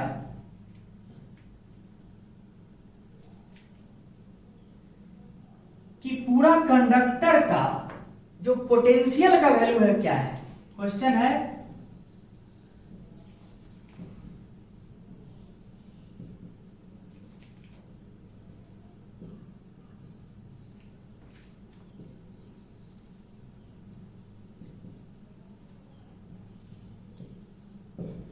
find the potential of the whole of conductor. क्यों? क्योंकि whole of conductor equipotential surface होता है और इक्विपोटेंशियल रीजन होता है, तो पूरा कंडक्टर का पोटेंशियल का वैल्यू एक ही होगा, लेकिन उस पोटेंशियल का वैल्यू है क्या। देखिए, दिमाग लगाने वाली बात है।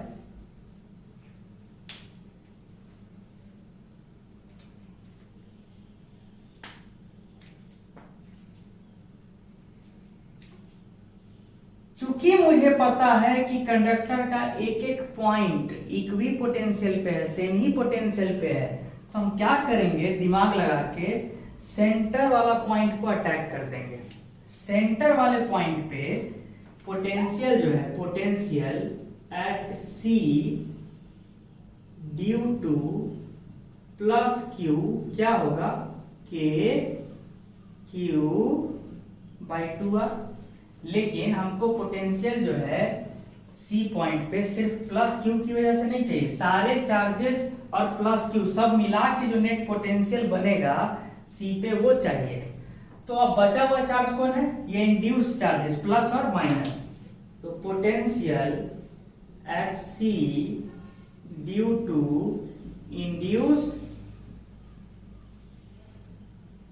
चार्जेस क्या होगा, दिमाग लगाने वाली बात है। देखिए, जितने ये चार्जेस है ना इस तरह के, इसको बोल दीजिए ना dq1 dq2, ये जो भी चार्जेस है इसको बोल दीजिए माइनस dq समथिंग, ठीक है, इसको माइनस डी क्यू बोल दीजिए, D Q dash minus D Q dash dash and so on. मतलब ये प्लस चार्जेस के लिए नोमेनक्लेचर है या माइनस चार्जेस के लिए नोमेनक्लेचर है। अब कॉमन सेंस की बात है कि पॉइंट सी पे जो पोटेंशियल होगा ड्यू टू इंड्यूस चार्ज, वो कैसे लिखेंगे? सारे चार्ज का दूरी सी से आर ही है, कॉमन सेंस लगाइए, सारे चार्ज का दूरी आर ही है।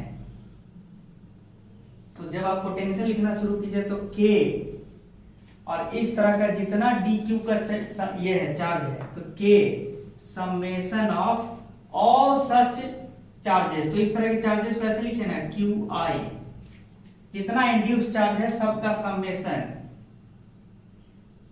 के क्यू आई बाई आर। ये हो गया किसी भी ith इंड्यूस्ड चार्ज की वजह से, ith इंड्यूस्ड चार्ज की वजह से जो पोटेंशियल होगा सेंटर सी पे वो क्या होगा? K Q I by R. In fact सारे इंड्यूस्ड चार्ज का दूरी आर ही है, तो सारे चार्जेस के नीचे जो आएगा ना ये टर्म आएगा कैपिटल आर ही लिखाएगा। के क्यू आई बाई आर का सम करना है आपको to get net potential at the centre due to induced charges, ठीक है। तो ये कितना आएगा? के बाई आर बाहर आ जाएगा और समेशन में क्या चला जाएगा? Q I. लेकिन आपको पता है ना कि इंड्यूस्ड चार्ज ये क्या है? Summation of Q I, sum of all the induced charges. Sum of all the induced charges होगा क्या? जीरो ना, जितना प्लस होगा उतना ही माइनस होगा क्योंकि न्यूट्रल कंडक्टर था ना, तो क्या हो जाएगा? जीरो।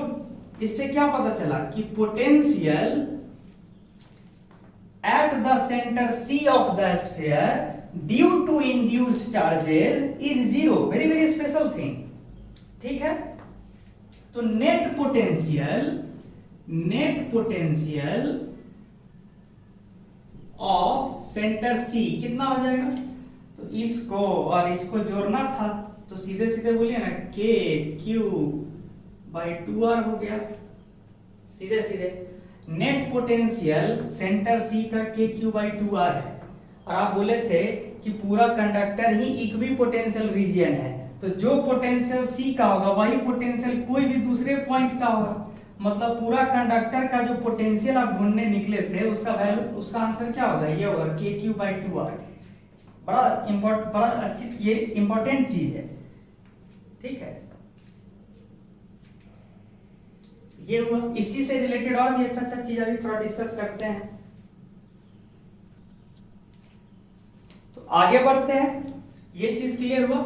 और भी बहुत सारा चीज एनालाइज कर सकते हैं, देखिए।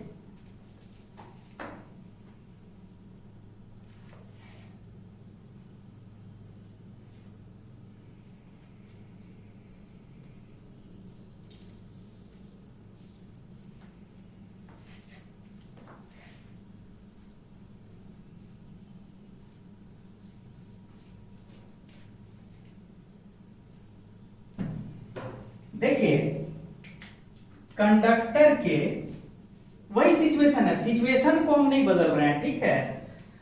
कंडक्टर के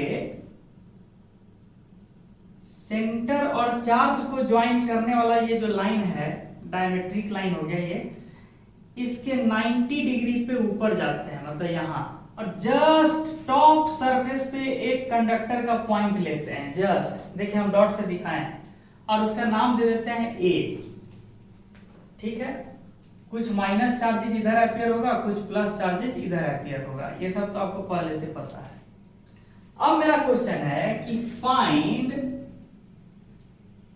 the potential at A only due to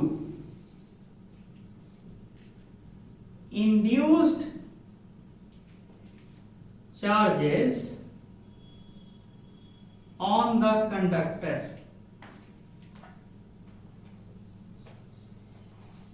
ये क्वेश्चन है कि इस पॉइंट ए पे सिर्फ इंड्यूस्ड चार्जेस की वजह से कितना पोटेंशियल है ये निकालना है।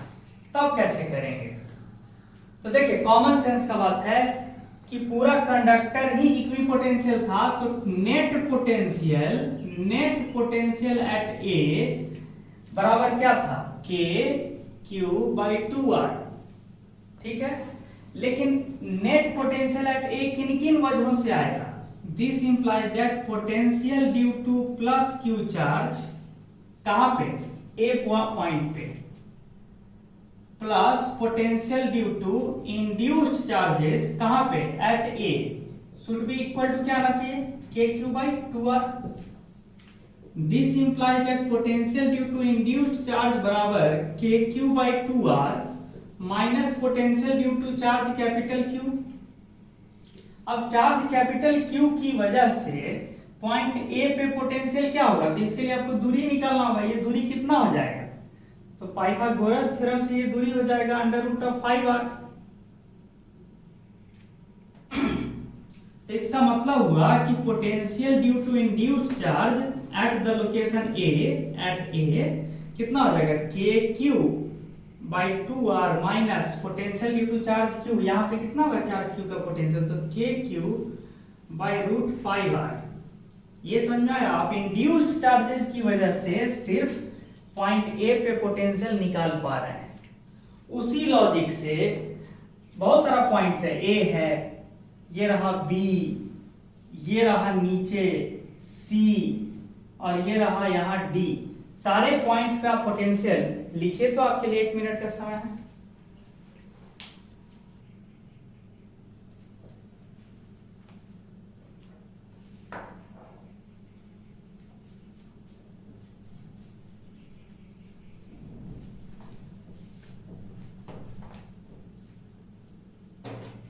आगे बढ़ते हैं। अब मुझे अगला कहां का पोटेंशियल निकालना है? Potential due to induced charges at point B. कैसे निकालेंगे? तो टोटल पोटेंशियल कैसे निकालेंगे? फिर वही कहानी, total potential at point B, net potential कितना होगा? K Q by 2r। ये net potential at point B है। लेकिन नेट पोटेंशियल आता कैसे है? तो आता है potential due to charge Q plus potential due to induced charges. वो कितना आना चाहिए? K Q by 2r।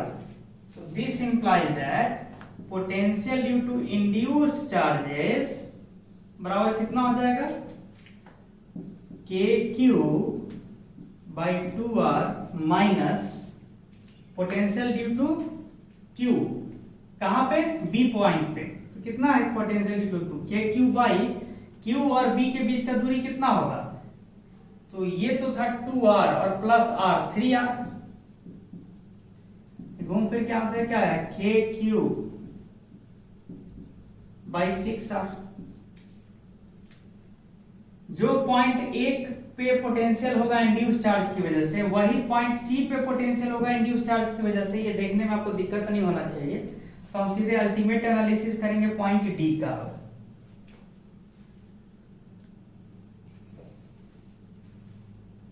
अब कहानी को आगे बढ़ाते हैं। अब हमको इंड्यूस चार्जेस की वजह से पोटेंशियल चाहिए, लेकिन कहां पे? कहां पे चाहिए? At point D. फिर वही कहानी, नेट पोटेंशियल एट डी कितना होगा? This implies that potential due to charge Q plus potential due to induced charge बराबर कितना होगा? कितना होगा? तो potential due to induced charge कितना होगा? तो K Q by 2r minus अब potential due to capital Q D पे कितना होगा? क्यू और डी के बीच का दूरी है सिर्फ r। तो क्या लिखेगा? के क्यू बाई r। कितना आंसर आया? माइनस के क्यू बाई 2r। तो इंड्यूस्ड चार्जेस की वजह से different points of the sphere पे अलग अलग पोटेंशियल आ रहा है। हाँ, नेट पोटेंशियल कांस्टेंट होगा। ये एक इंपॉर्टेंट पॉइंट था। ठीक है,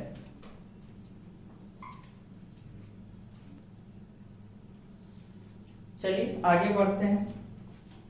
एक दूसरा एग्जांपल लेते हैं।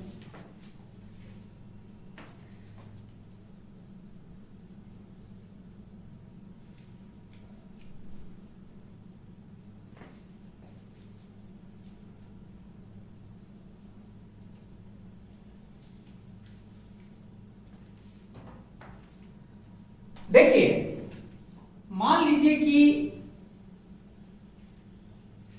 ये एक स्फेरिकल कंडक्टर है और इसके सरफेस पे यूनिफॉर्मली Q1 चार्ज डिस्ट्रीब्यूटेड है। ठीक है, हम क्या बोले कि एक कंडक्टर है, मान लीजिए शेल है, कंडक्टिंग शेल। शेल समझते हैं ना, खोखला, अंदर में कुछ नहीं, सिर्फ सरफेस पे मटेरियल है।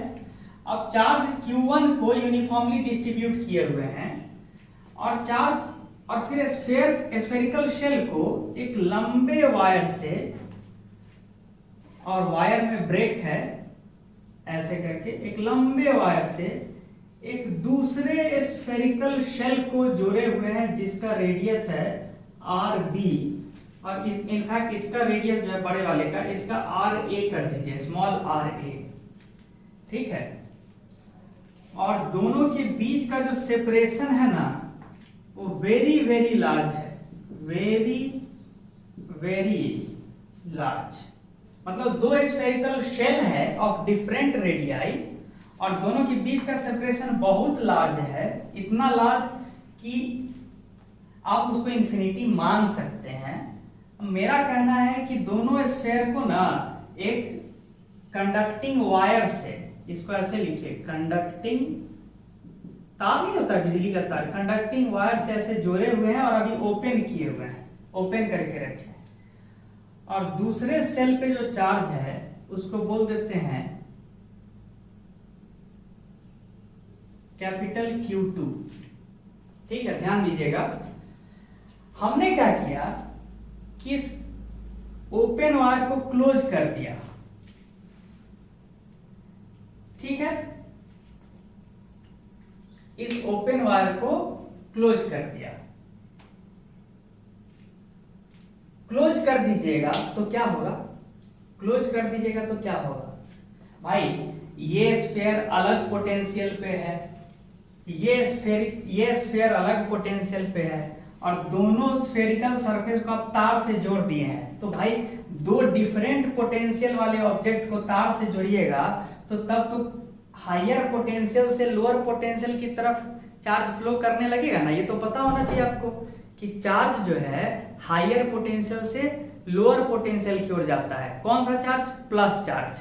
ठीक है, तो आप जैसे ही वायर को क्लोज कीजिएगा तो क्या होगा कि चार्जेस जो है रीडिस्ट्रीब्यूट होगा। मतलब हो सकता है कि छोटा वाला स्फीयर का कुछ चार्ज बड़े वाले स्फीयर पे आए, या फिर वाइस वर्सा, कुछ भी हो सकता है। वो डिपेंड करेगा कि किसका पोटेंशियल ज्यादा था। अगर स्फीयर, ये छोटे वाले स्फीयर का पोटेंशियल ज्यादा था तो कंडक्टिंग वायर को क्लोज करने के बाद क्या होगा कि छोटे वाले सेल से चार्ज कहां पे आना शुरू करेगा? लार्जर वाले स्फीयर पे। और अगर लार्जर वाला स्फीयर का पोटेंशियल ज्यादा होगा तो लार्जर वाले पोटेंशियल से छोटे वाले सरफेस पे जाना शुरू करेगा। लार्जर वाले स्फीयर से छोटे वाले स्फीयर पे चार्ज जाना शुरू करेगा। ठीक है, ये तो कॉमन सेंस है ना। चार्ज जो है, प्लस चार्ज जो है हायर पोटेंशियल से लोअर पोटेंशियल की तरफ भागना चाहता है। ठीक है, अब आप बताइए कि फाइनली लार्जर स्फीयर पे कितना चार्ज आएगा, उसको Q1 डैश बोल दीजिए, और छोटे वाले स्फीयर पे कितना चार्ज आएगा फाइनली, उसको Q2 डैश बोल दीजिए। फाइनली का मतलब क्या होता है कि जब आप वायर से कनेक्ट कीजिएगा ना तो एक तरह से सिचुएशन जानते हैं क्या हो जाएगा। ये ऐसे समझिए, थोड़ा सा वायर को मोटा करके दिखाएं तो आपको दिखेगा। हुआ क्या ना कि आप ये स्फीयर, ये वायर और ये छोटा स्फीयर मिलके लग रहा है कि एक नया कंपोजिट कंडक्टर बन गया है। कंपोजिट कंडक्टर, पूरा कंडक्टर हो गया है। तो कॉमन सेंस की बात है ना कि अंडर इलेक्ट्रोस्टैटिक कंडीशन, जब चार्जेस को जो मूव करना होगा कर चुका है, जो सेटल डाउन करना था कर चुका है, मतलब अल्टीमेटली क्या होगा कि चार्जेस स्टैटिक कंडीशन में आएगा। उस वक्त ये एक सिंगल कंपोजिट कंडक्टर की तरह दिख रहा है कि नहीं? तो आपको तो पता है ना कि एक कंडक्टर जो है वो तो इक्विपोटेंशियल रीजियन होता है ना, इक्विपोटेंशियल सरफेस होता है ना। कब? अंडर इलेक्ट्रोस्टैटिक कंडीशन, जब चार्जेस मूव करना बंद कर चुका है, जो करना था मूव सब हो चुका है तब। तो शॉर्ट में ये बताइए ना कि लेटर से नया चार्ज है लार्जर स्फेरिकल शेल पे Q1 डैश और दूसरे वाले पे Q2 डैश।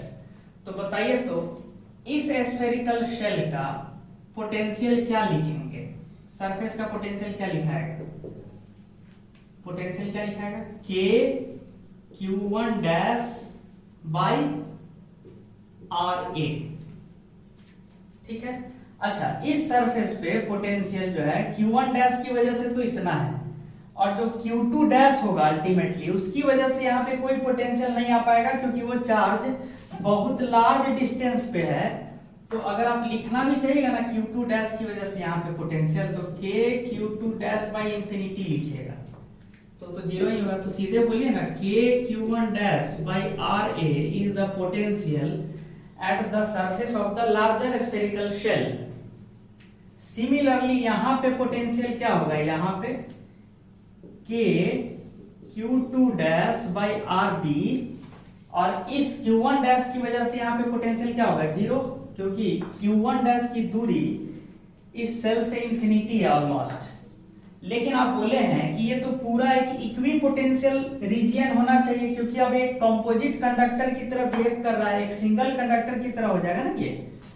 तो ये और ये बराबर होना चाहिए इक्विपोटेंशियल वाले कॉन्सेप्ट से। तो करेंगे क्या? इससे क्या पता चला? Q1 dash by RA must be equal to Q2 dash by RB, ये होना चाहिए। लेकिन यहाँ पे दो अननोन है, Q1 डैश भी अननोन है और Q2 डैश भी अननोन है। लेकिन आपको तो पता है ना टोटल चार्ज कंजर्व्ड रहता है कोई अगर आइसोलेटेड सिस्टम है तो। अगर आप इस बड़े वाले स्फीयर को, छोटे वाले स्फीयर को, इस वायर को एक सिस्टम मानिएगा, तो क्या हमने बाहर से कोई चार्ज दिया है क्या इस सिस्टम को? नहीं ना दिया है। क्या हमने कोई चार्ज लिया है इस सिस्टम से? नहीं ना लिया है। तो टोटल चार्ज तो कंजर्व्ड रहेगा ना। तो पहले टोटल चार्ज कितना था? Q1 प्लस Q2, यही ना था। दोनों स्फेरिकल शेल पे टोटल सम ऑफ चार्ज क्या था? Q1 plus Q2। तो अब भी जो नया चार्जेज है उसका सम Q1 प्लस Q2 ही होना चाहिए। That is by conservation of charge for an isolated system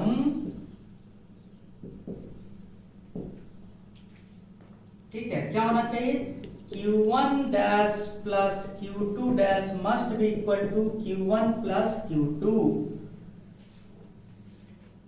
अब ठीक है, तो आपके पास कितना इक्वेशन आया? इक्वेशन ए, इक्वेशन बी, दो इक्वेशन है और अननोन कितने हैं?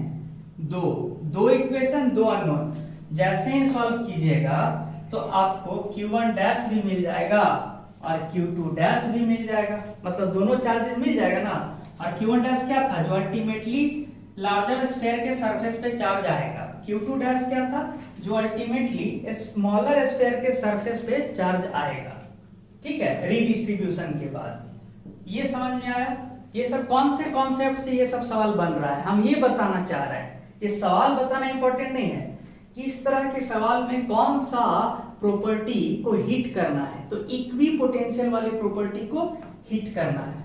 और ये आप हमसे एक्सपेक्ट मत कीजिए कि हम इस इक्वेशन को सॉल्व करेंगे। आप बोर्ड पे ये छोटा सा इक्वेशन सॉल्व करते हैं, ये आप खुद भी कर सकते हैं। ठीक है, ये होगा।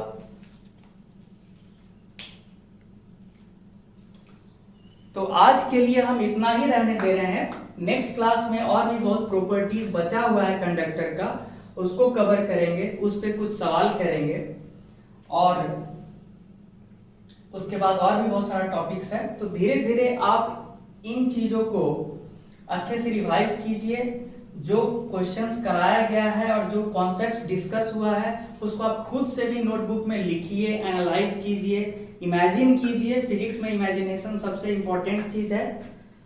और इस टॉपिक को कभी कमजोर मत होने दीजिएगा, क्योंकि यही टॉपिक बहुत इंटरेस्टिंग टॉपिक भी माना जाता है और कहा जाता है कि ये टॉपिक जिसका स्ट्रांग हो गया उसका इनडायरेक्टली इलेक्ट्रोस्टैटिक्स का बहुत सारा और भी चीज स्ट्रांग नेचुरली हो जाता है।